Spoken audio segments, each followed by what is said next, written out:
everyone, it's Jenny from Crazy Crafts.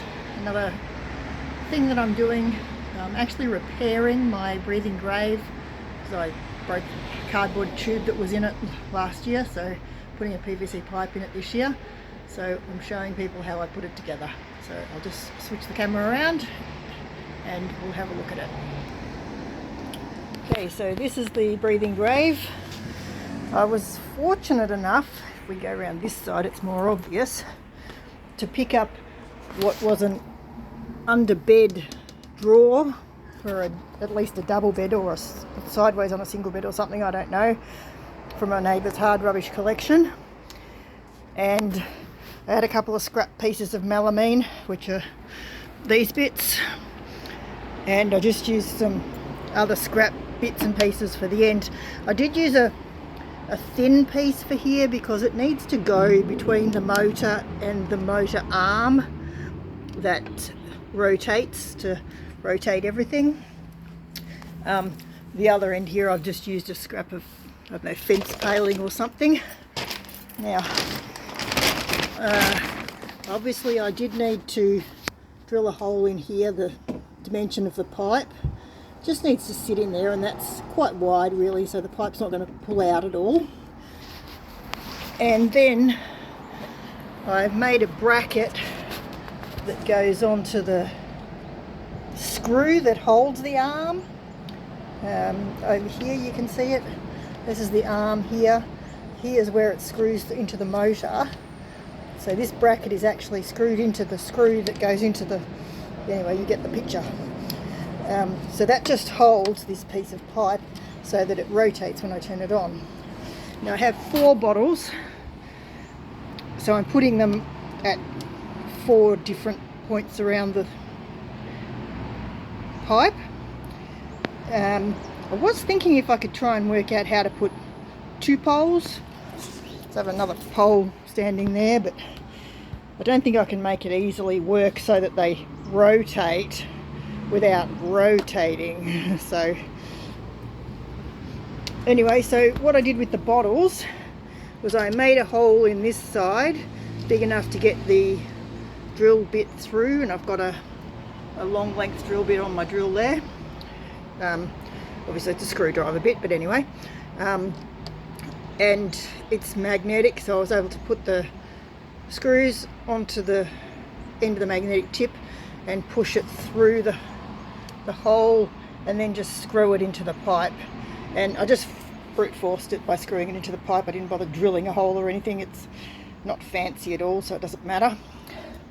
I think I did burn these holes at one point, but also I may have drilled them, but this is really flimsy, so drilling into them is difficult. But you can burn it with a soldering iron or a hot wire foam cutter thing or whatever. I did have some fancy brackets there that go in the corners. Had to make them work, put them into 4 corners, and then I put a couple of things on the inside outside here, inside there. We'll get round there to have a look. Yep, we can. Yep, and it's been sitting for a year with dust, or 6 months anyway. So that holds those 2 parts on, so it's quite secure and it's heavy, so I can pick it up without a problem and it doesn't come apart, which is good. So make sure of that. Now obviously you'll note that you need to put the hole and the motor in the top of the top board of your 2-story cabinet thing, because when it rotates the bottle needs to have room to go underneath, as you can see. So I'm just going to let this rotate back to position 2 and turn it off, so then I can screw bottles 2, 3 and 4 into positions 2, 3 and 4, and then it'll all be ready to go.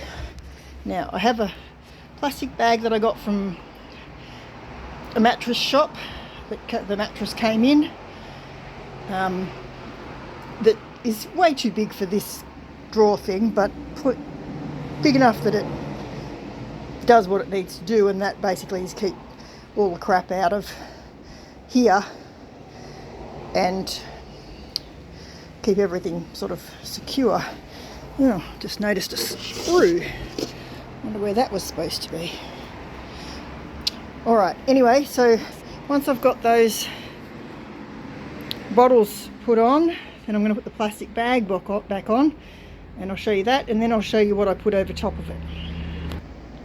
Just thought I'd show you them all going around and around, little bit by little bit. I did try to space them out as best as possible, but I wanted to bring to your attention, if you've got a drawer kind of contraption like I do that's got this centerpiece in it, make sure that your bottles are either side of that. Don't put one here because it'll hit that as it goes round. And make sure they're, not that they'll hit each other, but separated, just so to give the best effect. I do think that maybe these, like I don't know, Fanta bottles or whatever they are, that are better than these water bottles that are so thin of plastic that they just crumble underneath you. So that's how we're going for the moment. Now to put the rest of it together and see how it works. Alrighty, so I've stacked it back in the plastic bag. Now the main point about this, it makes the wood weatherproof.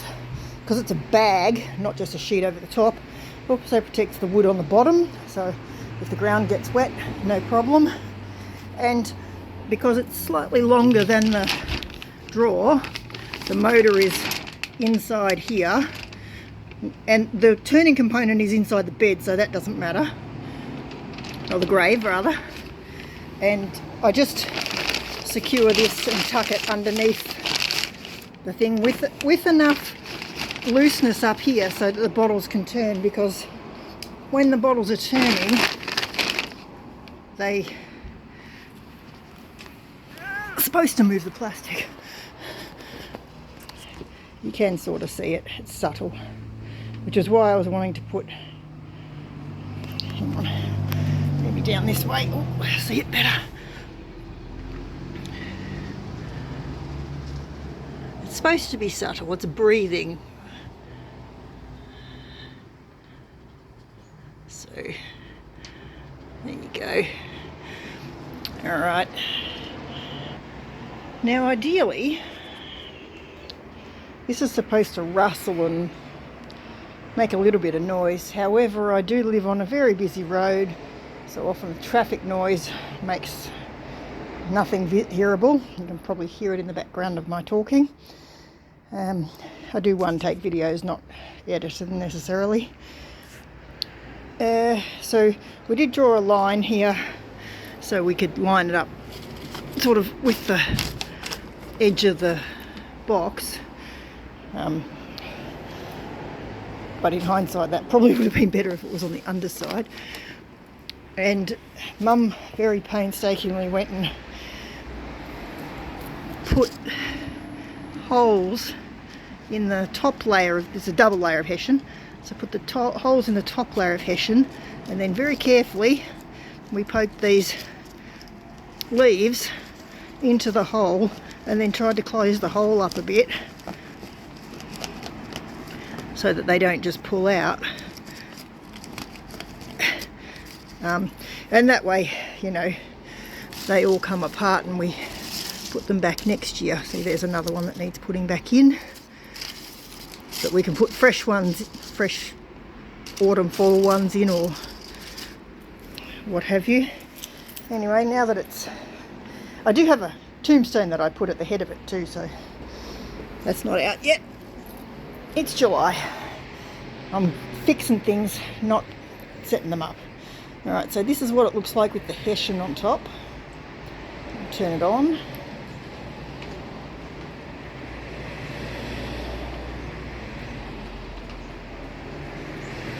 We're going to add a few more leaves to it, obviously. And if we can get some quiet, you might be able to hear it rustling. I can hear it, but the constant traffic is...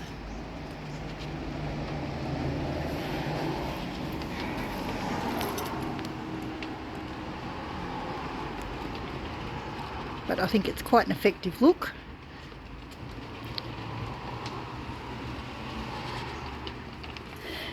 and the kids love it. So alright people, that's as much as I'm doing with that today.